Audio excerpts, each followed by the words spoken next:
class we are going to talk about membranes, and I am going to take 2 classes on membranes because there are different types of membranes, large variety of membranes that are used. They act as filter, they act as separating liquids, they act as separating proteins and so on actually.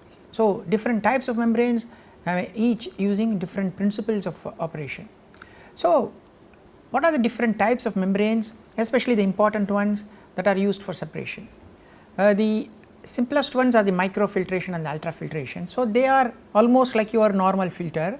So, they separate based on the sizes, they are used for purification of aqueous stream, concentration and recovery of valuable products. So, they can separate based on the size, sometimes they can separate based on the molecular weights and so on. Then we come to reverse osmosis. Okay. This is a useful technique if you want to remove the minerals present for making potable water. If you are desalinating seawater, reverse osmosis is the technique that is used. Then we come to dialysis and electrodialysis.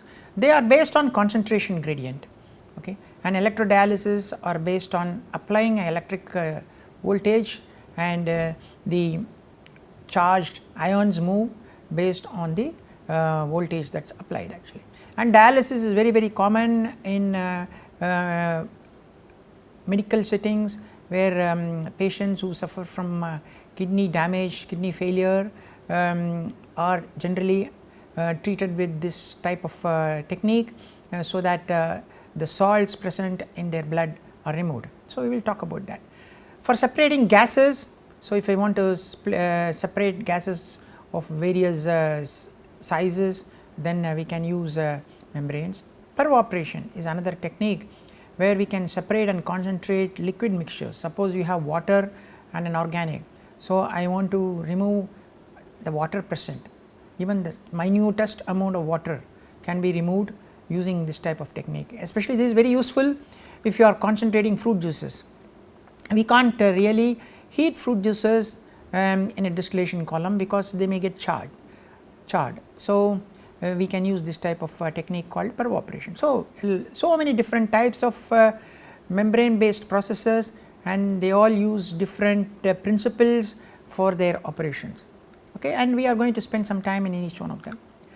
So, membranes are about 150 micron thick, and of course, you also have thin membranes which are 1 micron thick. If you look at the worldwide consumption of membranes, so it has, although this data is 2001, it keeps increasing and increasing because membranes are used in water treatment, in environmental applications, in separation processes and many industries. So, their usage is going up and up. So, composite membranes, that is reverse osmosis membranes, take up chunk of membranes application. Then comes nanofiltration membrane, ultrafiltration membrane and so on, then the microfiltration membrane. Okay. So, these are the driving forces by which membranes operate.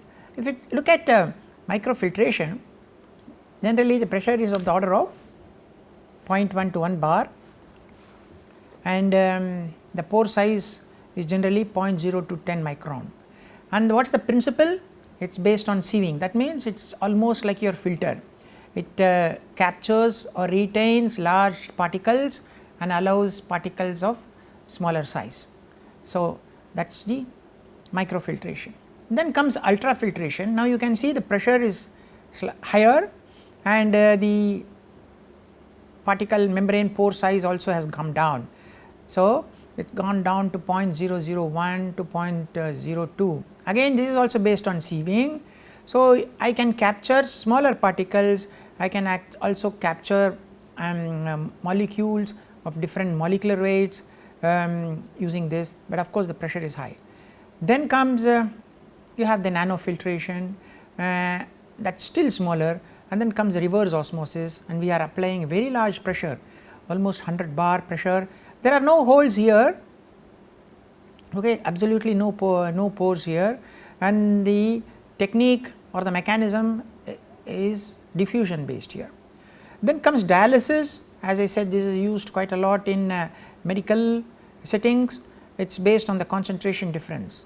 So, you have very high salt concentration in the blood, which whereas on the other side you have the dialysate which has very little salt. So, because of the concentration difference, there is a flow of salt from high concentration to low concentration. Okay. The pore size is quite small, okay, in nanoscale actually. So, it is more of a diffusion based, although here it is mentioned as sieving, it is more of diffusion based. Then you have the electrodialysis, you are applying an electrical potential. So, the separation is based on the electrical potential. We can go down to molecular weight less than 200, and the principle is based on ion migration. The ions get moves or migrates based on the electrical charge. Okay. Then comes what are the applications of this membrane separation process? Suppose I have inorganic salts and I want to separate, okay, sodium chloride, potassium chloride and so on, then I use reverse osmosis type of membrane. If I have simple organic substances like acids and sugars, okay, of slightly higher molecular weight, you can go to nanofiltration or we can go to reverse osmosis. Antibiotics, although I have put reverse osmosis, we can even go to microfiltration, nanofiltration, and then of course reverse osmosis. So, if you have large material like proteins, enzymes, we can go up to ultrafiltration. So, you see very small size reverse osmosis, and as we keep going up we may be able to go up with the nano, micro and even ultrafiltration. Okay. So, if you have viruses which are about 30 to 300 nanometer size, we can go up to ultrafiltration. Colloids, okay, they are much bigger in size, we can even go to microfiltration, okay, dialysis. Bacterial cells, they are much bigger, then we can go to ultrafiltration, microfiltration and dialysis. Yeast and fungi which are much bigger, we can go up to microfiltration. So, depending upon the type of material, metabolite, a polymer, a biopolymer, a bacterial cell, a virus cell, a biomaterial or a biological molecule, we can use membranes of any type. There are huge number of membranes available, and that is the beauty of membrane technology. So, reverse osmosis and nanofiltration membranes are made up of generally cellulose acetate, ultrafiltration membranes are made up of ceramics, polysulfone, polyvinylidene difluoride PVDF, polyvinylidene difluoride and cellulose acetate. So, we can see hydrophobic, hydrophilic.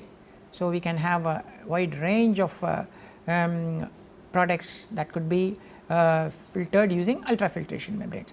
If you come to microfiltration, it is made up of ceramic, polypropylene, polysulfone, again PVDF type of material. Okay. Again you can have a hydrophilic and hydrophobic type of material. So, you have a hydrophilic material, we have hydrophobic and hydrophilic material, synthetic, these are synthetic polymers, and these are inorganic material.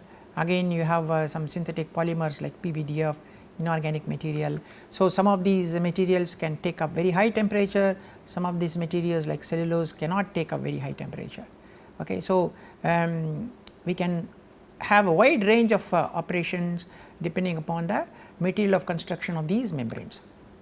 So, operating pressure, you have 15 to 150 bar reverse osmosis, 5 to 35 bar nanofiltration, 1 to 10 bar ultrafiltration, less than 2 bar microfiltration.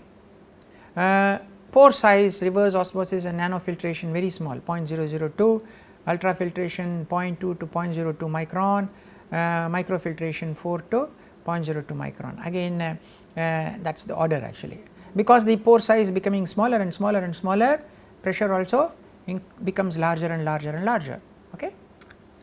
Now, maximum operating temperature, as you can see, cellulose acetate we have 35 degrees, PVDF 95 degrees, polystyrene composites 80, and this is about 80 to 90 degree centigrade. So, we can reach almost 100 degree centigrade with synthetic polymers okay, as membrane material. So, basically the membranes technology can be grouped as separation based on equilibrium distribution, separation based on differences in transport rates. Okay. Transport rates happens because of charges, transport rate happens because of concentration gradient and so on actually, or osmotic pressure. Okay. So, these are the principles by which membranes happen. One important point which we need to understand, that is called concentration polarization. So, when I am doing a membrane operation, as the fluid moves in, this is the membrane material, this is downstream. Okay. So, the concentration of the solute keeps building up, and generally the concentration of the solute near the upstream wall is very, very high, okay, much higher than the bulk. So, as the concentration keeps building up, that is called concentration polarization, the flow keeps going down, and after some time there is no flow at all of the liquid here because of the buildup of this solute here. We can develop a small model for this buildup of this concentration, and we can calculate what will be the concentration at the surface of the upstream side of the membrane, okay, that is called CS, whereas Cb is the concentration in the bulk. Okay. So, we can use Fick's law. We have a flow of solute in the bulk, and then you have the diffusion here.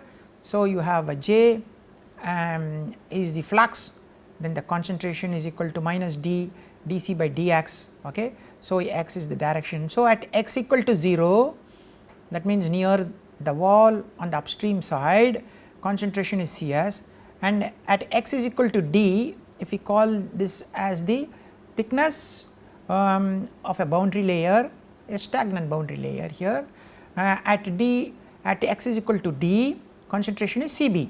Okay. So, this is a first order differential equation, simple equation, and we have two boundary conditions, C is equal to Cs at x equal to 0 and x equal to dC is equal to Cb. So, we can solve them and end up with a simple relation, J, the flux, is equal to capital D, that is the diffusion coefficient, small d is the thickness of the boundary layer, logarithm of Cs divided by Cb. Cs is the concentration of the solute on the upstream side near the membrane wall, Cb is the concentration at the bulk. Okay. Now, d by d, that is capital D by d, is also called mass transfer coefficient, and the units will be distance by time, okay, whereas capital D is called the diffusion coefficient. So, I can calculate if I know the flux, and if I know the diffusion coefficient of the solute, and if I know the small d, that is the thickness of the bilayer, I will be able to calculate what will be Cs, that is the concentration that build up and the upstream side of it. Okay. This is a simple problem. I am carrying out an ultrafiltration process at a rate of say 2.6 into 10 power minus 3 centimeter per second. Okay. The concentration of the solution in the bulk, that is Cb, is 0.44 weight square. Diffusion coefficient is given like this, 9.5 into 10 power minus 7 centimeters per second, and the boundary layer is about 180 into 10 power minus 6 centimeter, that means 180 microns. Okay. What will be the concentration of that surface, that is Cs. I just use that equation, okay. J is equal to capital D by small d logarithm, okay, Cs by Cb. So, capital D is given here 9.5 into 10 power minus 7, small d is given 180 micron, okay. The flux is given on this left hand side. So, from there I can calculate what is the Cs by Cb ratio, it is coming out to 1.63. That means concentration at the wall on the upstream side will be 63% of the bulk. Okay. So, whatever be the bulk concentration, there is a build up of almost 63%. So, as you keep on doing the membrane process, the build up will keep on happening and the rate will keep on decreasing actually. That is a big problem with this type of process actually. Okay. So, you use this equation, of course, quite a simple equation and quite a simple problem, but it gives you some idea about the entire process. Now, what are the factors that affect the separation? Concentration polarization is a big problem, and it is reversible. We can always flush the membrane surface on the upstream, so that whatever has built up can be removed. Fouling of the membrane, this is a very long term problem, and sometimes it is irreversible because the whole membrane surface there could be a bacterial contamination, biofilm formation and so on actually. So, fouling is a big problem, whereas concentration polarization can be overcome because it is a reversible process. We can do a back flushing or cross flow type of approach to remove that. Okay. So, what are the fouling? The flux through the membrane decreases slowly with time because of slime formation, microbial growth, deposition of macromolecules, especially in ultrafiltration. If you have large molecules, they will start depositing, colloidal deposition, sometimes physical compaction, especially RO membranes. We are talking about 150 bar. So, what happens is the whole membrane could get compact. So, the flow becomes big problem and finally it may stop. So, all these are problems which are an issue in membrane technology. So, there are some ways of overcoming these problems, and after some time you may have to throw the membrane and buy a new one. So, that is operating cost. So, cost of the membrane becomes the operating cost. Okay, so, fouling is irreversible. So, you have to ultimately replace. It can be inhibited, that means it can be slowed down by using hydrophilic surfaces because they are less prone for fouling by proteins. Pre-treatment of the feed. So, we can pre-treat the feed so that fouling does not happen. We can adjust pH initially so that some salts that are present in dissolved form can precipitate out. So, we remove the precipitates and then we can carry out the membrane process. Frequently we have to clean the membrane with chemicals. Back flushing. So, you flush backwards so that whatever if there is a concentration polarization or fouling, that gets dislodged and removed. So, cleaning techniques, forward flushing, backward flushing, air flushing, chemical cleaning, all these are different ways, methods that are followed to clean your membrane. So, how do we decrease or prevent fouling? We can add biocides. So, there are chemicals which will prevent biofilm formation and biofouling. We can change the pH so that salts do not precipitate out, okay. So, that will prevent the scaling. We can also have a pre-filter, that means you can have a small microfiltration system which can remove suspended solids, and then we can adjust the pH. Once there is a settling of some dissolved solids, again we can have another pre-filter. So, all these are ways of preventing fouling in a membrane system, and especially for RO membranes, they are very costly. So, we do not want scaling and we do not want fouling. So, we may end up having a couple of pre-filters in the early stages actually. So, we may add a pH adjustment, filter, then we may add biocides and then go to a RO membrane setup. So, these are called pre-treatments. So, if you have dissolved solids there is no problem, but suspended solids or if solids precipitate during the process, then that is a problem. So, prior to membrane filtration, we can have another filter to remove suspended solids, oxidizers and precipitates. So, we can initially adjust the pH and then dissolved solids may precipitate out, and again we can have a settling tank or a filtration, and then you can have a pre-filter to prevent plugging.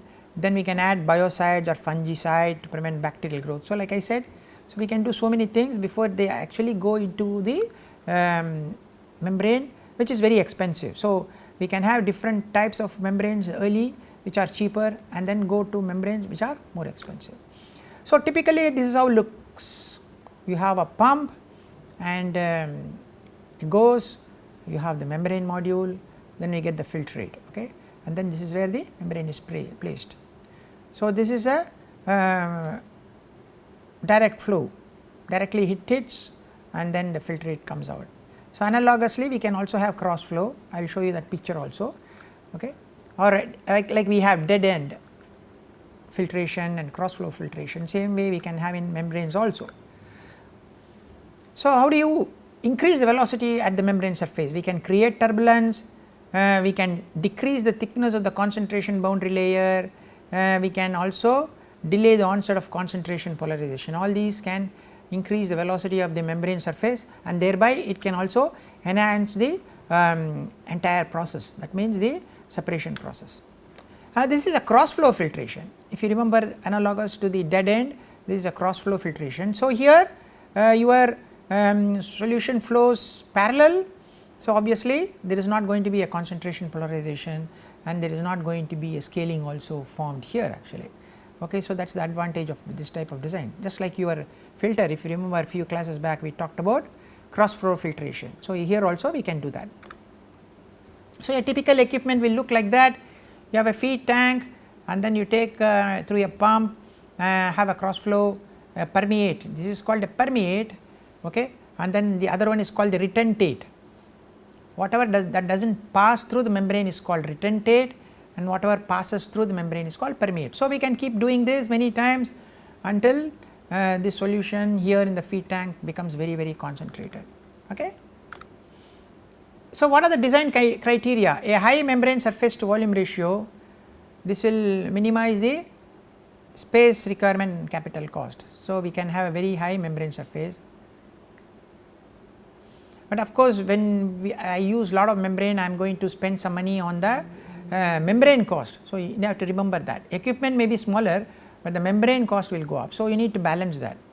Adequate structural support, so that the membrane even thin membranes can withstand very high pressures.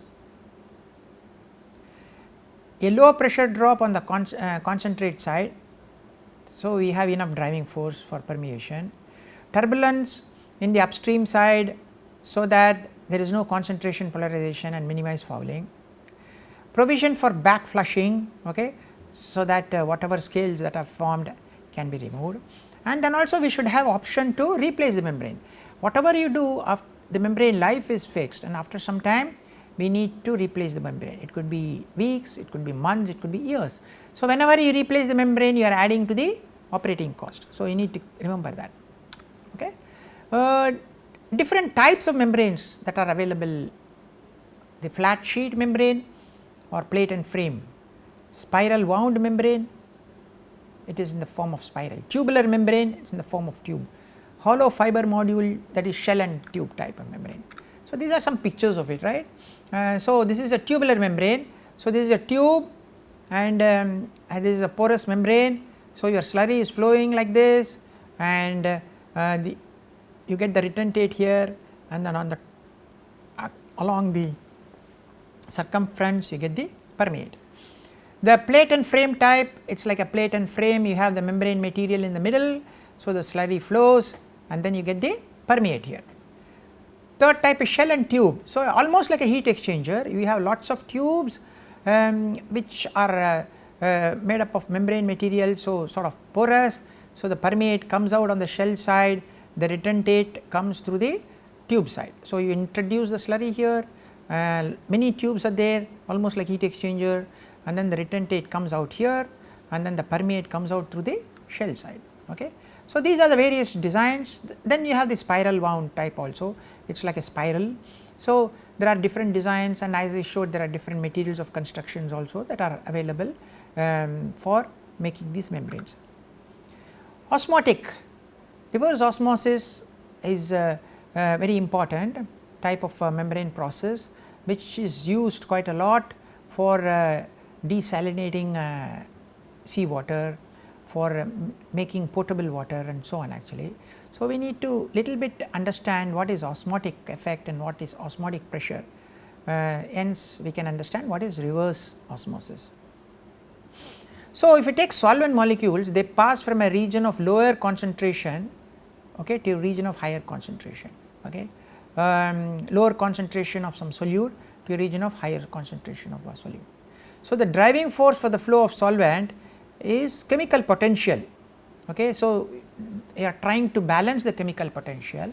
So, when the concentration of a solution is low, the chemical potential is high, when the concentration of the solute is high, chemical potential is low, and so from a low concentration the solvent flows to a higher concentration, and then there is a balance.